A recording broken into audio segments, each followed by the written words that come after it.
Welcome to the Slop Farm. Enjoy the video. Start by defining your channel's purpose and who you want to reach. A clear niche, like gaming or cooking, helps attract a dedicated audience. Researching similar channels can inspire you and highlight what works well. Finally, pick a memorable and relevant channel name that reflects your content.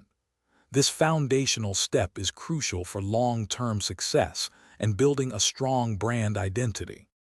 To set up your channel, first create a Google account. Then, personalize your channel with a unique banner and profile picture that represent your brand. Craft a compelling channel description, using relevant keywords to help people find you. Don't forget to add links to your social media and a business email for collaborations. These steps make your channel look professional and easy to navigate for new viewers. For content, plan your video topics and maintain a consistent upload schedule.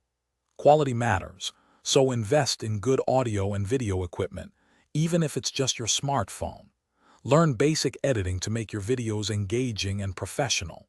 Crucially, optimize your video titles, descriptions, and tags with relevant keywords to improve discoverability.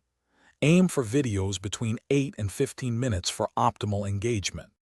To grow your audience, actively promote your videos on all your social media platforms. Engage with your viewers by responding to comments and fostering a sense of community. Collaborating with other creators can introduce your channel to new audiences. Regularly check your YouTube analytics to understand what content performs best and how viewers interact with your videos. This data is invaluable for refining your strategy. Thanks for watching. Consider subscribing if we helped you today.